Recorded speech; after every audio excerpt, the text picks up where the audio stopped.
62세 주부 박선희 씨는 아침에 눈에 뜨면 늘 시야가 뿌였습니다. 마치 눈에 물이 고인 것처럼 시야 전체가 흐렸고 눈을 깜빡이고 비벼봐도 시야는 맑아지지 않습니다. 낮에는 참고 지낼 수 있었지만 저녁에 불빛을 보면 눈부심이 심해지고 사물의 경계도 흐려졌습니다. 6개월 전부터 조금씩 흐려지기 시작한 시야.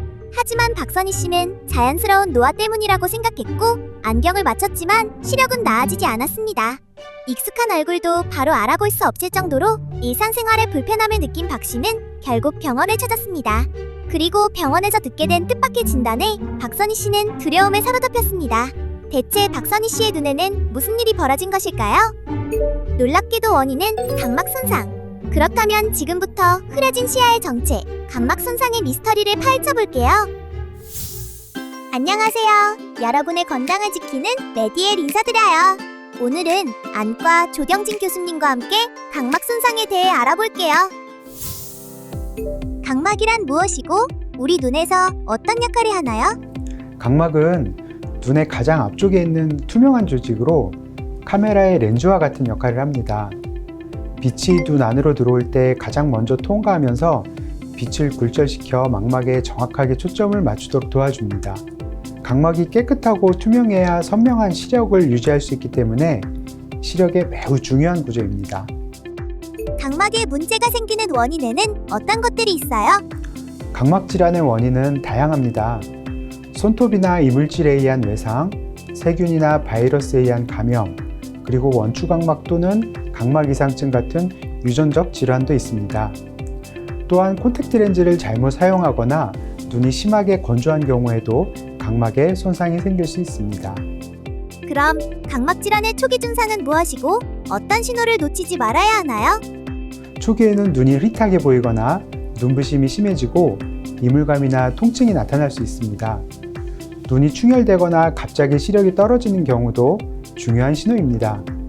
이런 증상이 지속된다면 단순한 피로로 생각하지 말고 안과 진료를 받는 것이 중요합니다. 그럼 교수님과 함께 알아보는 Yes or No. 각막이 뿌옇게 변한 증상은 안경이나 렌즈로 교정할 수 있다? 정답은 NO입니다. 각막 혼탁은 각막이 뿌옇게 변한 상태이기 때문에 안경이나 렌즈로는 근본적인 해결이 어렵습니다. 혼탁이 심한 경우에는 각막 이식과 같은 치료가 필요할 수 있습니다. 각막 질환을 진단하기 위한 검사 방법은 무엇인가요? 기본적으로는 세극등 현미경 검사를 통해 각막 상태를 직접 관찰합니다. 또한 각막의 모양과 두께를 측정하는 각막 지형도 검사나 각막 단층 촬영 검사를 시행하기도 합니다. 이러한 검사를 통해서 질환의 종류와 정도를 정확하게 파악할 수 있습니다. 그럼 각막 질환의 치료 방법은 무엇인가요? 경증의 경우에는 안약 치료만으로도 호전될 수 있습니다. 감염이 있는 경우에는 항생제나 항바이러스 치료를 시행합니다. 그러나 각막이 심하게 손상되거나 혼탁이 심한 경우에는 각막 이식 수술이 필요할 수 있습니다. 한 번 더. Yes or No. 각막 이식은 눈 전체를 바꾸는 수술이다? 아니요, 그렇지 않습니다. 각막 이식은 눈 전체를 바꾸는 것이 아니라 손상된 각막 부분만을 기증받은 건강한 각막으로 교체하는 수술입니다. 눈의 다른 구조는 그대로 유지됩니다. 각막 기증은 어떻게 이루어지는 거고 다른 장기처럼 혈액형이 맞아야 하나요? 각막 기증은 돌아가시기 전 본인의 동의나 돌아가신 후 가족의 동의를 통해 이루어집니다. 각막은 혈관이 없는 조직이기 때문에 대부분의 경우 혈액형을 맞출 필요는 없습니다. 이는 각막 이식의 중요한 장점 중 하나입니다. 각막 이식에는 두 가지 방법이 있다고 하던데 각각 어떤 방법인가요?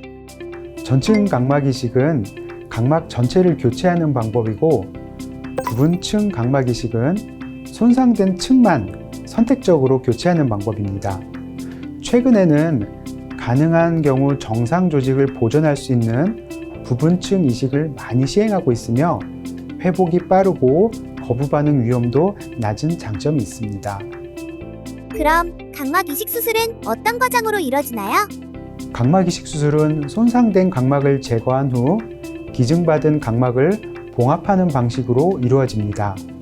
최근에 많이 시행되고 있는 부분층 각막 이식 중에 내피층 각막 이식의 경우는 기증받은 각막의 내피층만을 분리하여서 각막의 작은 절개창을 통해서 눈 안에 넣고 눈 안에서 펴서 수요자 각막의 내피층 부부위에 이식해주게 됩니다.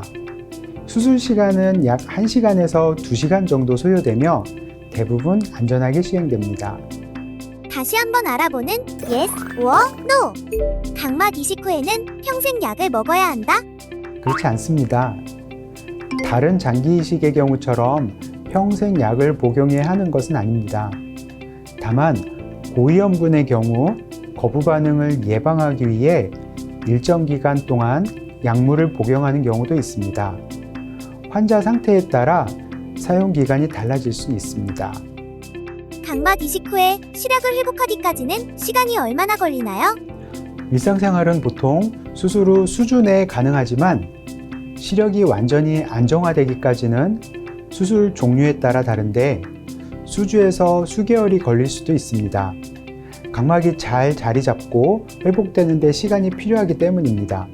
일반적으로 부분층 각막 이식의 경우 회복이 더 빠르고 시력도 빨리 좋아집니다. 각막 이식 후에 일어날 수 있는 거부 반응은 어떤 증상으로 나타나나요? 거부 반응이 발생하면 눈이 충혈되고 시력이 떨어지거나 통증이 생길 수 있습니다. 이런 증상이 나타나면 즉시 병원을 방문하는 것이 중요합니다. 정기적인 진료와 처방된 안약을 꾸준히 사용하는 것이 가장 좋은 예방법입니다. 평소 각막 질환을 예방하기 위해서 일상에서 실천할 수 있는 방법이 있나요? 눈을 다치지 않도록 주의하고요. 콘택트 렌즈를 사용하는 경우에는 올바르게 사용하는 것이 중요합니다. 정기적으로 안과 검진을 받는 것도 중요하며 특히 안질환 가족력이 있을 경우 좀 더 신경 써서 정기 검진을 받으시면 좋겠습니다. 또한 눈에 이상이 있을 경우에는 방치하지 말고 안과 의사에게 조기에 진료를 받는 것이 예방에 도움이 되겠습니다. 마지막으로 각막 질환 환자와 가족분들에게 꼭 전하고 싶은 당부가 있다면요? 각막 질환은 조기에 발견하고 치료하면 좋은 결과를 얻을 수 있는 경우가 많습니다. 시력에 이상이 느껴진다면 미루지 말고 안과 전문의 진료를 받으시길 권해드립니다. 또한 각막 기증은 다른 사람의 시력을 회복시킬 수 있는 소중한 나눔이라는 점도 반드시 기억해 주셨으면 합니다. 오늘은 각막 손상에 대해 알아봤는데요. 매일 당연하게 바라보던 세상, 우린 그 소중함을 잊고 지낼 때가 많아요. 시야가 흐려지거나 불편함이 느껴진다면 그냥 넘기지 마세요. 조기 진단과 적절한 치료가 눈 건강을 지키는 첫걸음이니까요. 여러분의 선명한 일상, 저 메디엘이 응원할게요. 오늘 유익한 말씀해주신 안과 조경진 교수님, 감사합니다.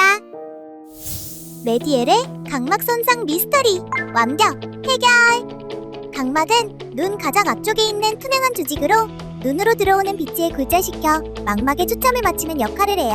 손톱이나 이물질에 의한 외상, 세균이나 바이러스에 의한 감염, 그리고 유전적 요인 등 다양한 원인으로 인해 각막 손상이 생길 수 있어요.